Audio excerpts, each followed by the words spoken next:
नमस्कार दोस्तों, दी औतांश क्लासेज में आप सबका स्वागत है। जैसा कि आपको हमने बताया था पिछले वीडियो में कि परसेंटेज क्या होता है, उसके बारे में थोड़ा बहुत जाने थे। कुछ चीज़ें उसी पे आगे हम लोग चर्चा करेंगे कि परसेंटेज में क्या त्रुटियां होती हैं, क्या उसमें क्या कैसे होता है, वृद्धि क्या होती है, कमी क्या होती है परसेंटेज में, वो सब चीज़ें आज हम देखेंगे। पिछले वीडियो में आपने देखा कि हाँ, परसेंटेज भिन्न को परसेंटेज में कैसे बदलते हैं और परसेंटेज को भिन्न में कैसे बदलते हैं। ठीक है, तो उसके पहले आप लोग इसे पढ़ रहे हैं पेट, तो पेट के बारे में एक नोटिफिकेशन आया है जो 3 तारीख को आई थी, अभी 3 अगस्त को आया है। तो उसके बारे में हम आपको थोड़ा सा अवगत कराना चाहते हैं कि क्या नोटिफिकेशन है। और नोटिफिकेशन आप लोगों के लिए खुशखबरी वाली है कि जो पेपर आपका 18 सितंबर दिन रविवार को होना था, 18 सितंबर 2022 को दिन रविवार को होने वाला था पेट का पेपर, वो किसी कारणवश डेट उसका टल गया है। अब वो डेट जो है 15 और 16 अक्टूबर में होनी है, मतलब 15 और 16 2 दिन में होनी है, जिसका दिन शनिवार और रविवार पड़ेगा। मतलब अगले महीने अक्टूबर के 15 तारीख और 16 तारीख में आपका पेट का पेपर होगा।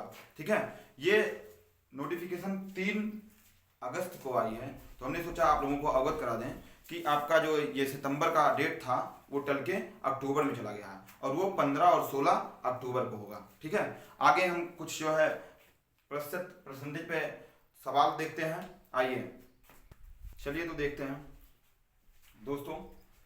हमने कहा जो है अब सवाल देखते हैं। आइए, एक विद्यार्थी को किसी संख्या में, जैसे मान लिया क्लास चल रही है तो कोई बोला कि किसी संख्या में 10 से गुणा कर दीजिए, कोई भी संख्या हो उसमें 10 से गुणा करने के लिए कहा गया, लेकिन कुछ विद्यार्थी क्या किए, उसे 7 से भाग कर दिए, 7 से भाग कर दिए।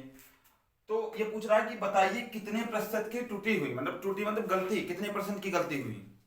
मान लिया 10 से गुणा करने के लिए कहा गया और वो 10 से 7 से भाग कर दिए, तो कितने प्रतिशत की त्रुटि हुई। चलिए तो उस पे मान लेते हैं कि एक विद्यार्थी को किसी संख्या यक्स का गुणा करने को कहा गया, किंतु उसने y से भाग दे दिया। ये हम इसलिए बता रहे हैं क्योंकि इस पे एक सूत्र बनाएंगे और सूत्र बनाने के बाद आपको उस पे हल करने में थोड़ी सी आसानी होगी। ठीक है, बार बार हम कहते हैं जब भी आप मैथ की क्लास में बैठिए तो उसमें कॉपी और कलम लेके बैठिए, नोट करते रहिए। तो इस प्रकार से सूत्र क्या बनेगा कि मान लिया किसी संख्या में, मान लेते हैं कि किसी संख्या में यक्स से क्या करते हैं, यक्स से किसी संख्या में यक्स का गुणा करते हैं। उसके बाद क्या करते हैं, वो कहता है कि यक्स से गुणा कीजिए, लेकिन वो वाई से भाग कर देते हैं। तो वाई से भाग कर देते हैं तो उसमें जो प्रतिशत त्रुटि हुई वो कितने की हुई। तो हम लिख सकते हैं इसे सूत्र में क्या लिख सकते हैं, x into y minus 1 upon x y into 100। ये सूत्र है, नोट कर लीजिए आप लोग, ये सूत्र नोट कर लीजिए। ठीक है, इस प्रकार के सवाल होंगे। ठीक है, इस प्रकार के सवाल होंगे कि एक विद्यार्थी को किसी संख्या में 10 का गुणा करने को कहा गया, कोई भी संख्या हो उसमें किसी भी संख्या से गुणा करने के लिए कहा गया, उसे हम क्या मान लेंगे, यक्स मान लेंगे, गुणा करने के लिए कहा गया, किंतु उसने 7 से भाग कर दिया। किससे भाग कर दिया, 7 से भाग कर दिया, मतलब यहाँ कोई भी संख्या हो सकती है। इस प्रकार के सवाल आपको लगाने में थोड़ा सा सुविधा मिलेगी। तो बताइए कितने परसेंट की त्रुटि हुई। तो हम क्या करेंगे, इसे जो है लिखेंगे x y minus 1 upon x y into 100। ठीक, इसे सूत्र पे लगा लेते हैं। चलिए, कह रहा कि किसी संख्या में किससे 10, एक्स बराबर क्या मान लेते हैं 10 और वाई बराबर 7, माइनस 1 बटे में यक्स गुणे वाई गुणे 100। ठीक है, अब ये आपका हो जाएगा, सॉल्व करेंगे 70 माइनस 1 बटे 70 गुणे 100, 1 से 1 काट दीजिए। ठीक है, ये आपका जो बनेगा 70 में से घटाएंगे कितना हो जाएगा 69/7 गुणे 10। इसे यहीं हल कर लीजिए, इसे यहीं हल कर लेते हैं। तो जब इसे हल करेंगे तो क्या आएगा, इसे हल करेंगे तो यहां आएगा आपका 9.857 गुणे 10 कर देंगे। ठीक है, ये परसेंट में आएगा, प्रतिशत त्रुटि बराबर ये होगा। ठीक है, प्रतिशत त्रुटि बराबर 10 गुणे 7 माइनस 1 गुणे 10 गुणे 7 गुणे 10 गुणे 100। 70 में से 1 घटाएंगे क्या आएगा 69/7, यहाँ 100 है बट गुणे 10 कर देंगे। ठीक है, 9.857 गुणे 10। इसे जब हल करेंगे तो आ जाएगा आपका 98.6%।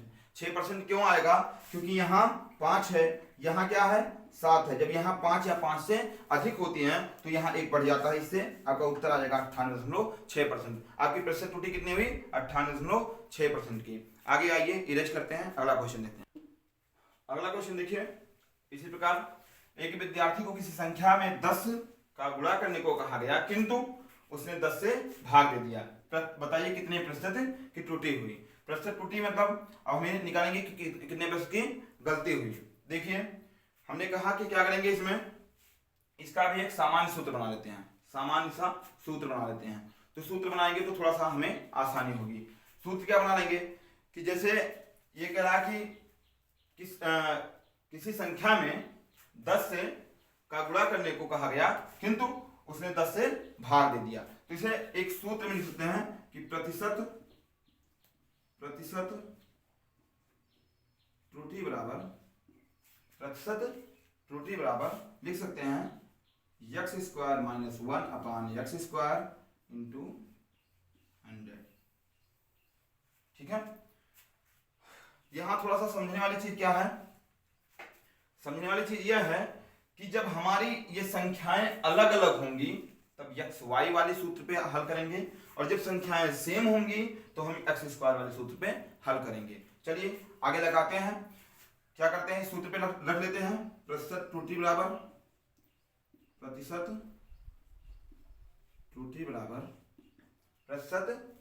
बराबर क्या होगा x² मतलब 10 का स्क्वायर माइनस 1/10 का स्क्वायर गुणे 100 में कर देते हैं। ठीक है, 10 का स्क्वायर मतलब 10 दाहिया 100, इसे यहां से काट देंगे। अब ये हो जाएगा आपका 100 माइनस 1 बराबर 99% की त्रुटि हुई। जैसे एक विद्यार्थी को किसी संख्या में 10 से का गुणा करने को कहा गया किंतु उसने 10 से भाग दे दिया। अगर जैसे आपको किसी संख्या में गुणा करने के लिए कहा गया लेकिन आपने भाग दे दिया, तब क्या करेंगे, अगर तब यह 99% की त्रुटि हुई। क्या हुई 99% की त्रुटि हुई। आइए इसे इरेज करते हैं, अगला क्वेश्चन। चलिए आगे देखते हैं अगला क्वेश्चन। यदि कोई धन बढ़कर n गुना हो जाए, कितना हो जाए बढ़कर n गुना हो जाए तो वृद्धि प्रतिशत क्या होगी। जैसे मान लें कोई धन है वो बढ़कर n गुना हो जाए तब वृद्धि प्रतिशत क्या होगी। तो वृद्धि प्रतिशत का सूत्र लिखेंगे, क्या लिखेंगे, जैसे अगर n गुना हो जा रहा है तो n कितना गुना हो जा रहा है, यदि कोई धन बढ़कर n गुना हो जाए तो n माइनस 1 1/100। अब देखिए इसमें सवाल, यदि कोई धन 1 से बढ़कर 3 गुना हो गया हो तो वृद्धि प्रतिशत क्या होगा। तो वृद्धि प्रतिशत क्या होगा, हमने कहा n गुना हो गया हो तो n गुना मतलब 3 गुना, 3 माइनस 1 गुणे 100। 3 में से घटाएंगे आ जाएगा 2 गुणे 100, कितना आ जाएगा 200%। दोस्तों 200%। ठीक है, अब आगे जो है जो भी सवाल चलने वाले हैं वो आपके जो है आपके लिए बहुत ही इंपॉर्टेंट होंगे, और आगे चलेंगे हम वृद्धि और कमी देखेंगे, लेकिन वो बहुत ध्यान से देखिएगा क्योंकि ये आपके सवालों में ज्यादा प्रयोग होने वाले हैं और डायरेक्ट प्रयोग होंगे। तो हम आपको बेसिक समझाएंगे, कॉन्सेप्ट समझाएंगे। आप अगर कॉन्सेप्ट क्लियर रहेगा तो मैथ लगाने में आसानी होगी। आइए आप देखते हैं वृद्धि और कमी। जैसा कि हमने आपको बताया कि अब देखेंगे वृद्धि प्रतिशत और कमी प्रतिशत। बार बार हम आपको कह रहे हैं कि अब ये बेसिक हम आपको समझा रहे हैं, जब आपके सवाल चलेंगे तो ये चीज़ें वहाँ बताई नहीं जाएंगी, बहुत ध्यान से देखिएगा। ये चीज़ें डायरेक्ट वहाँ प्रयोग होंगी। इस वजह से हम आपको आपका कॉन्सेप्ट क्लियर करवा रहे हैं कि आपका कॉन्सेप्ट क्लियर रहेगा तो आप जो है मैथ में कोई दिक्कत नहीं होगी, ठीक है। बाकी इसके पहले एक वीडियो पढ़ा हुआ है परसेंटेज पार्ट 1 का, बेसिक से आप वहाँ सीख सकते हैं, ठीक है, बेसिक से वहाँ आप सीख सकते हैं। चलिए वृद्धि और कमी में थोड़ा सा देख लेते हैं।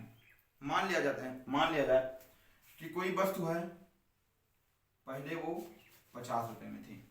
पहले कितने में थी? 50 रुपये में थी। ध्यान से देखिएगा, पहले वो 50 रुपये में थी।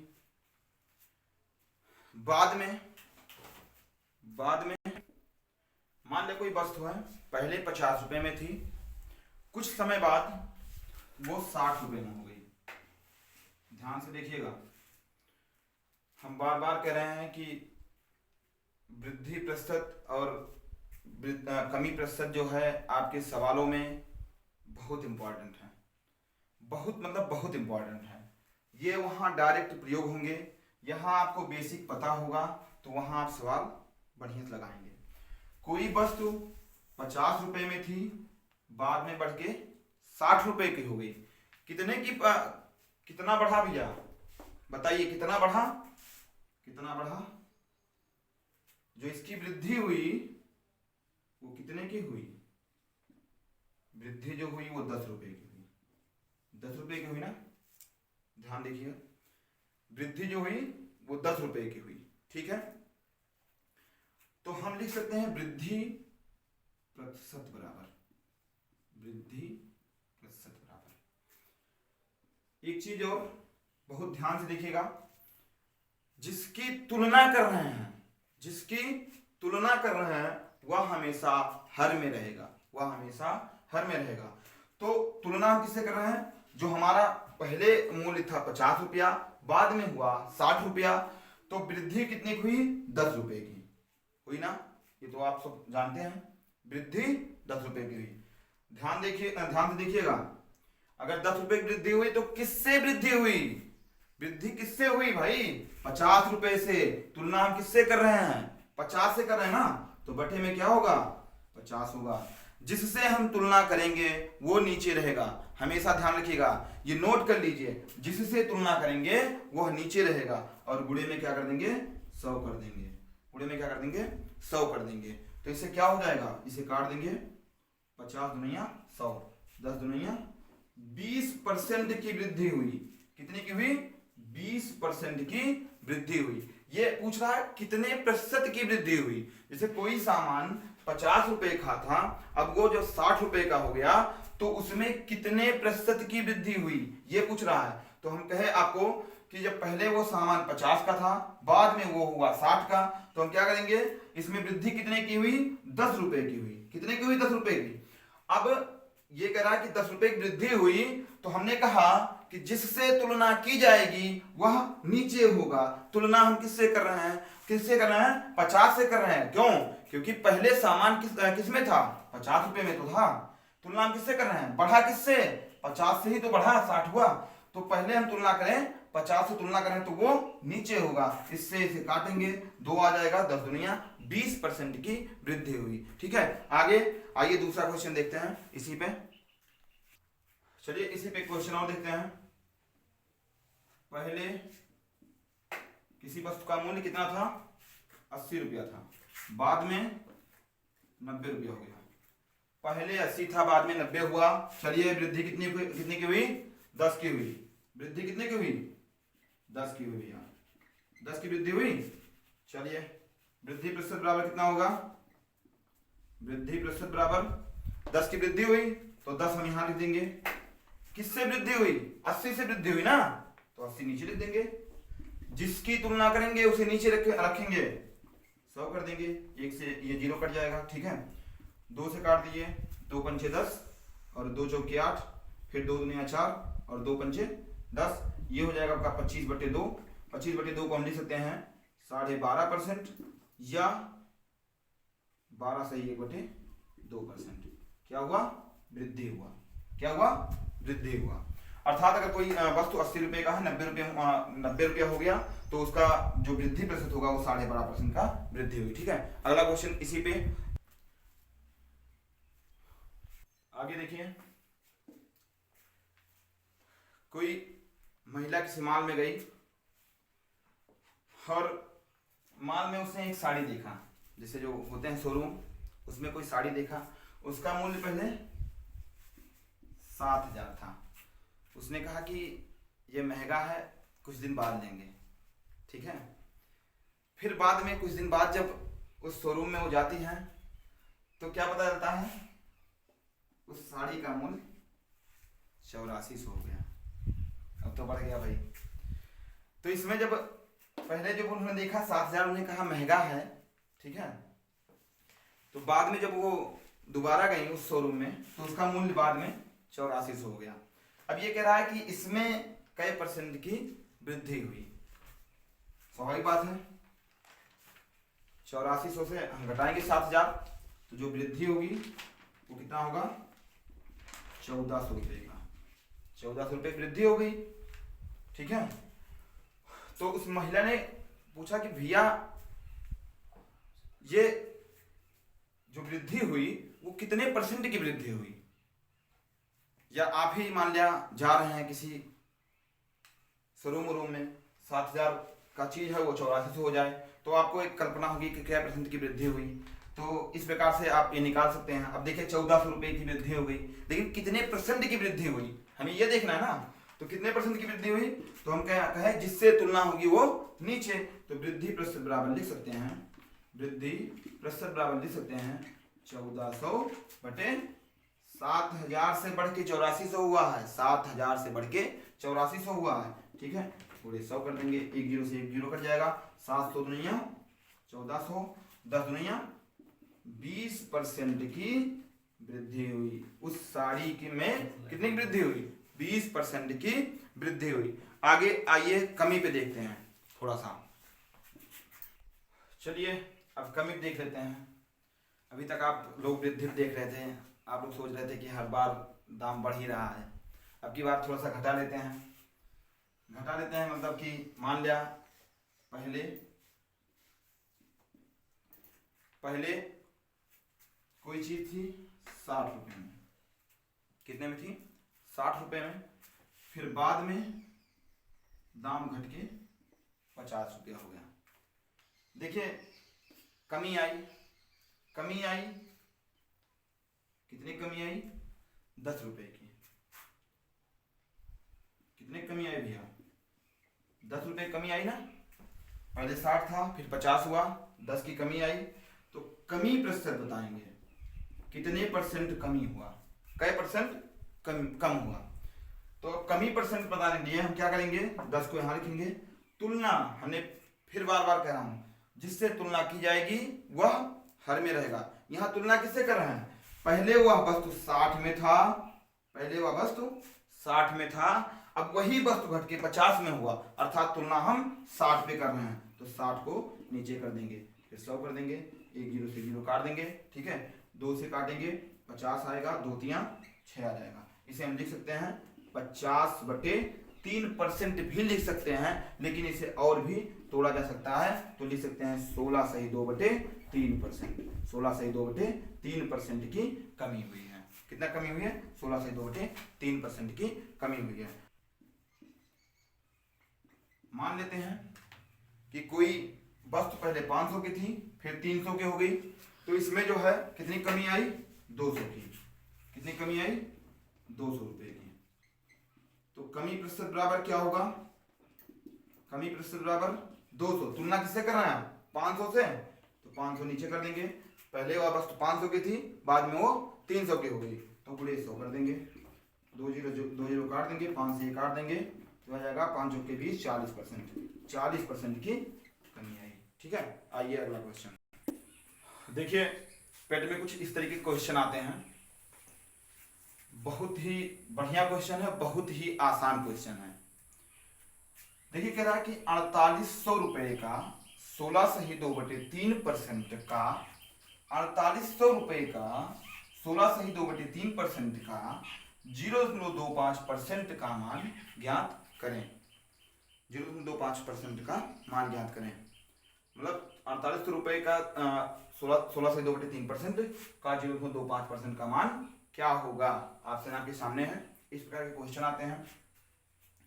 इस प्रकार के क्वेश्चन में अक्सर लोग गलतियां कर देते हैं, तो हम आपको बताना चाहते हैं कि हमारे फर्स्ट वीडियो में आपको इन सब परसेंटेज को भिन्न में बदलना हमने बताया था। आप अगर ना देखे हो तो पहला वीडियो आप जाके देखिएगा, उसमें हमने बताया कि कैसे बदला जाता है। ठीक है, तो वहां से आप देख सकते हैं कि कैसे बदला जाता है। तो हमने कहा, ये कह रहा है कि 4800 रुपए का, देखिए ध्यान दीजिए, 4800 रुपए का जब लग गया तो क्या होगा, गुणा होगा 16 सही 2/3%। 16 सही 2/3% का मान होता है 1/6। 1/6 इसे हम यहाँ हल इसलिए नहीं करवा रहे हैं क्योंकि हमने फर्स्ट वीडियो में बताया है, ध्यान से उसे देख लीजिएगा। आगे का 0.25%, तो हमने बताया था आपको 25% का मान होता है 1/4 और 0.25 है तो मतलब 1/100 कर देंगे। अरे भाई 0.25 को हम जो है 25/100 लिख सकते हैं ना, तो वही 1/4 × 1/100 हो गया। ठीक, बहुत एक लाइन का क्वेश्चन है, एक लाइन में आपका आंसर आ जाएगा। 2 0 काट देंगे, 6 चौके 24 दूनी 48, इसका मान कितना होगा, 2 रुपया। ऑप्शन डी आपका सही है। ध्यान दीजिए, 4800 रुपए का 16 सही 2/3% का 0.25% का मान क्या होगा, क्या होगा। हमने लिखा 4800 का 16 सही 2/3%। 16 सही 2/3% को हमने आपको बताया था पहले वीडियो में कि इसका मान क्या होता है, भिन्न में बदल दिए 1/6, और 25% का मान क्या होता है 1/4। 0.25 है तो 1/100 लिख सकेंगे और इसे काट देंगे, इसका मान आ जाएगा 2 रुपया। ठीक है, आगे आइए नेक्स्ट क्वेश्चन देखते हैं। ये क्वेश्चन आप लोगों के जो है जीवन में भी उपयोग होने वाले क्वेश्चंस हैं कि मान लिया आप कहीं अंक पा रहे हैं, परीक्षा दे रहे हैं, तो परसेंटेज कैसे क्या निकालते हैं। ठीक है, देखिए लिखा है क्वेश्चन, राम ने किसी परीक्षा में कुल 50 अंकों का पेपर था। ठीक है, कितने का था, 50 अंकों का। उसमें उसने 46 अंक अर्जित किए।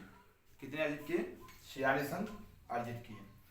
तो राम द्वारा प्राप्त अंकों का प्रतिशत क्या होगा, राम द्वारा प्राप्त अंकों का प्रतिशत क्या होगा। तो इसका एक सूत्र लिख लेते हैं हम लोग। ये प्राप्तांक बटे पूर्णांक गुणे 100, ये नोट कर लीजिए, ये नोट कर लीजिए। प्राप्तांक बटे पूर्णांक गुणे 100। तो देखिए, ये छोटा सा उदाहरण हम लिए हैं। ठीक है, 50 में 46 का, ये 500 कर सकते हैं, 600 कर सकते हैं, 800 कर सकते हैं, जितना भी हो वो आप कर सकते हैं। ठीक है, तो इसमें ये सूत्र आप चाहे जहां लगाएंगे हर जगह उपयोग होगा कि राम ने किसी परीक्षा में कुल 50 अंकों में, मतलब उसका जो पेपर था राम का वो कितने का था, 50 अंक का। वो पेपर आपका भी हो सकता है कि 50 का हो सकता है, 500 का हो सकता है। जैसे मान लिया आप हाई स्कूल का पेपर देते हैं तो 600 का रहता है, इंटर का देते हैं 500 का रहता है, उसमें कितना आप पाए हैं उसका परसेंटेज आप निकाल सकते हैं। ठीक है, तो 50 अंकों में कितना पाया, 46 अंक पाया है। कितना पाया है, 46 अंक उसने प्राप्त किया। तो ये पूछ रहा है कि राम ने कुल कितना प्रतिशत उसे मिला है इस पेपर में। ठीक है, हमने सूत्र आपको लिखाया, प्राप्तांक बटे पूर्णांक गुणे 100। प्राप्तांक बटे पूर्णांक गुणे 100। इसे हल कर लेते हैं। प्राप्तांक मतलब उसने कितना पाया, प्राप्तांक मतलब पाने वाला अंक, प्राप्तांक मतलब पाने वाला अंक, कितना पाया उसने, 46 अंक पाया। ठीक है, और पूर्णांक मतलब किसमें उसका पेपर हुआ, पूर्णांक मतलब उसका पेपर कितने नंबर में हुआ, 50 नंबर में हुआ। अब ये 50 होता है, 5 होता है, 5000 होता है, जो भी हो आप अपने हिसाब से इसे और भी सवाल इस पे लगा सकते हैं। गुणे 100 यहाँ से काट देंगे, 50 से 50 दुनिया 100, 46 दुनिया, उसने कितना परसेंट अंक अर्जित किया, 92% अंक अर्जित किया, 92% अंक अर्जित किया। देखिए आप लोग जो है कंपटीशन के छात्र छात्राएं हैं, तो उसमें जो है प्रवेश परीक्षा होती है या कंपटीशन होता है जो भी है, उसका एक कट ऑफ बनता है। तो वहाँ जो है थोड़ी सी आपको असुविधा ना हो, इसलिए एक सवाल और उस पर भी हमने बना दिया कि मान लेते हैं कोई प्रवेश परीक्षा हो, कोई प्रवेश परीक्षा हो, उसमें अर्हता प्राप्त करने के लिए, जो अर्हता प्राप्त करने के लिए अधिकतम जो है 600, अधिकतम जो अंक है वो 600 है, 600 में से 522 अंक है। ठीक है, मान लेते हैं कि कोई परीक्षा हो, प्रवेश परीक्षा हो जो 600 अंकों का है। ध्यान से देखिएगा, कोई प्रवेश परीक्षा हो जो 600 अंकों का है, ठीक है, और उसमें 522 अंक का कट ऑफ बना है, जिसे कट ऑफ बोलते हैं कि आप क्वालिफाई हैं। अगर 522 अंक पाएंगे तो आप जो है इस परीक्षा के लिए एलिजिबल रहेंगे। ठीक, तो 600 में से 522 अंकों की आवश्यकता होती है, तो प्रतिशत में कट ऑफ क्या होगा? मतलब ये क्वेश्चन ये पूछा जा रहा है, हमने आपको कई बार बोला है, एक बार फिर हम दोहरा देते हैं उस पे, कि जो भी है उस क्वेश्चन को बहुत ध्यान से पढ़िए। मैथ मतलब ध्यान से, हमने आपको बताया था कि मैथ जो है मन से लगाए जाते हैं। जब आपका मन लग जाएगा मैथ में ना, तो सारे सब्जेक्ट आपको फीका लगने लगेगा। मैथ बहुत ही इंटरेस्टिंग सब्जेक्ट है, बहुत ही मज़ेदार सब्जेक्ट होता है, बहुत मज़ा आता है दोस्तों। बस ये है कि आप पढ़िए, सीखिए। कह रहा है किसी प्रवेश परीक्षा में अर्हता प्राप्त करने के लिए अधिकतम 600 में से 522 अंकों की आवश्यकता होती है। इसे हम अपने लैंग्वेज में, जब आप किसी क्वेश्चन को अपने लैंग्वेज में कन्वर्ट करके देखेंगे तो थोड़ा सा मजा अलग आएगा। हम अपने लैंग्वेज से देख लेते हैं। अपने लैंग्वेज का मतलब कि कोई प्रवेश परीक्षा है, कोई प्रवेश परीक्षा है जो 600 अंकों का है, उसका जो कट ऑफ हो 522 अंक है। मतलब अगर 600 में से 522 अंक पाएंगे तो हम जो है उस परीक्षा को क्वालिफाई माने जाएंगे, उस परीक्षा में क्वालिफाई माने जाएंगे। तो कह रहा है कि उसका कट ऑफ प्रतिशत में कितना होगा, प्रतिशत में कितना होगा। चूंकि हम प्रतिशत पढ़ रहे हैं तो प्रतिशत में ही पूछेंगे, तो प्रतिशत में कितना होगा। आपके सामने विकल्प दिए गए हैं 87%, 88%, 84%, 83%। इसमें क्या होता है, कंफ्यूजन होने लगती है कि सब एक ही तरीके का है, एक दो अंतर है, एक दो अंतर है, इस प्रकार से। तो इस प्रकार के सवाल को जब हम सॉल्व करेंगे, कैसे सॉल्व करेंगे, हमने कहा कि 600 में से 522 अंक, मतलब 522 अंक क्या है, उसका कट ऑफ है। किसमें से, 600 में से। हमने बार बार कहा जब तुलना करेंगे तो उसे नीचे लिखेंगे, ठीक है। तो किसमें तुलना करना है, 600 में तुलना करना है ना। अरे भाई इसे उस प्रकार से मान लीजिए कि कोई चीज है 600 की, वो 522 की हो गई, 522 की हो गई, तो प्रतिशत कमी। इसी प्रकार इसे मान लेते हैं कि 600 में से 522, तो तुलना करते हैं 600 में, तो हम क्या करेंगे, हर में 600 रखेंगे, गुणे में क्या कर देंगे, 100 कर देंगे, ठीक है। काट दीजिए। अब 6 से इसे काटेंगे, 6 48 और 4 52 और 4 2 42, 6 7 42%, 87% आपका जो है आंसर सही है। अर्थात जो वो प्रवेश परीक्षा है जिसमें 600 में से 522 अंक पाना है, उसका जो कट ऑफ प्रतिशत है वो क्या परसेंट है, 87% गया है। मतलब किसी परीक्षा में 87% जाता है, नहीं तो कंपटीशन के पेपरों में 60 65 70% ही जाते हैं। अगर आप 60 65 70% करके आ रहे हैं तो आप उस परीक्षा में पास माने जाएंगे। उस परीक्षा को जो है उसका कट ऑफ जो है 60 से 70 75 के बीच में जाता है। लेकिन अब ये क्वेश्चन था तो हमने बता दिया 87% उसका कट ऑफ गया है, ठीक है। ठीक है, आइए देखते हैं अगला क्वेश्चन। चलिए दोस्तों देखिए, बहुत इंपॉर्टेंट क्वेश्चन, बहुत ही इंपॉर्टेंट क्वेश्चन और बहुत आसान, मजा आ जाएगा। देखिए, अगर आपको वीडियो समझ में आ रही है, पसंद आ रही है, तो लाइक करते रहिए दोस्त, लाइक करते रहिए। आपका साथ रहेगा तो फिर जो है हमें भी मजा आएगा। और मैं केवल एक चीज आपसे गुजारिश करता हूं, बस एक चीज, जानते हैं क्या, जब आप पेट के एग्जाम हॉल में बैठे हो ना और जब क्वेश्चन सामने आए तो केवल चंदन सर याद आए, सच बता रहे हैं, तब मजा आ जाएगा। जब आप पेट के एग्जाम हॉल में बैठे हों और केवल चंदन सर का नाम आए, जैसे सवाल आपके सामने आया तैसे याद आ जाए, अरे हम तो दिया अवतांश क्लासेज में चंदन सर से क्वेश्चन पढ़े हैं, और मिनटों में आप सॉल्व कर दें, तब मजा मुझे तब आएगा दोस्तों। आइए देखते हैं कि एक टोकरी में रखे आमों में से 20%, क्या है, एक टोकरी में रखे आमों में से 20% खराब है। कोई टोकरी है, उसमें आम रखे हैं और आम में 20% आम खराब है, 80% सही है। यदि इस टोकरी में खराब आमों की संख्या 35 है, खराब आमों की संख्या, ध्यान दीजिएगा, खराब आमों की संख्या 35 है, तो कुल कितने आम हैं, उस टोकरी में कुल कितने आम हैं। देखिए जो खराब आम है वो कितने हैं, 20% आम है। 20% आम खराब है, लेकिन खराब आमों की भी संख्या जो है वो कितना है, 35 है। अर्थात हम प्रश्न से लिख सकते हैं, क्या लिख सकते हैं दोस्तों, क्या लिख सकते हैं कि जो ये 20% खराब आम है उसी की संख्या 35 है, अर्थात 20% बराबर 35 लिख सकते हैं। लिख सकते हैं कि नहीं लिख सकते हैं। और कह रहा है टोकरी में कुल कितने आम हैं, हमें ज्ञात करना है 100%। ध्यान दीजिए, हमें ज्ञात करना है 100%, ठीक है, 100% ज्ञात करना है। अरे भाई आप ध्यान दीजिए, एक टोकरी में रखे आमों में से 20% आम खराब है, 20% आम खराब है, हमने लिख लिया।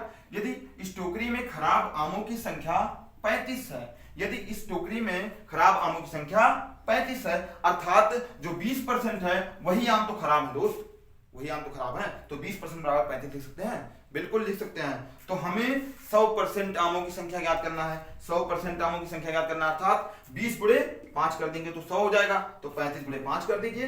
एक लाइन में कोई उत्तर, 35 गुणे 5 बराबर 5 × 25, 5 × 15 और 2 17, 175। कुल टोकरी में कितने आम है, 175 आम।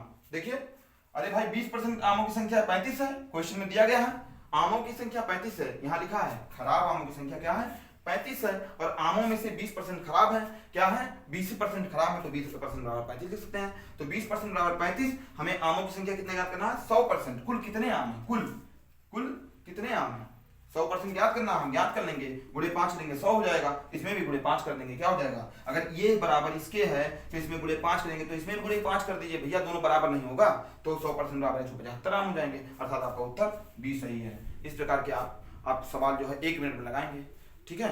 और दोस्तों आपका सपोर्ट और प्यार हमें मिल रहा है और इसकी जरूरत भी है, आप शेयर करते रहिए, अपने और भी दोस्तों को बताइए कि देवतांश क्लासेस में सारे सब्जेक्ट मिल रहे हैं, हमारी टीम के द्वारा प्रोवाइड हो रहे हैं, तो ये जो है आप शेयर भी करते रहिए, सब्सक्राइब करवाते रहिए, ठीक है। ये सपोर्ट आपको जो है, आपका सपोर्ट हमारे लिए बहुत ही अमूल्य है, आपका प्यार। और इसी के साथ जो है आज हम आपको धन्यवाद देते हैं हमारे क्लास से जुड़ने के लिए। क्लास में एक ही रिक्वेस्ट है कि बीच में कोई छोड़िएगा मत, क्योंकि बीच बीच में भी बहुत इंपॉर्टेंट चीज़ें डाली गई हैं, शुरू में भी इंपॉर्टेंट चीज़ें हैं, बीच में भी हैं, कुछ अच्छी चीज़ें बीच में मिलेंगी, कुछ लास्ट में मिलेंगी, तो आप वीडियो शुरू से लास्ट तक देखेंगे तभी सब कुछ समझ में आएगा। और ये जो है, इसी के साथ हम अपने वाणी विराम देते हैं, अगले वीडियो में आपको मिलेंगे।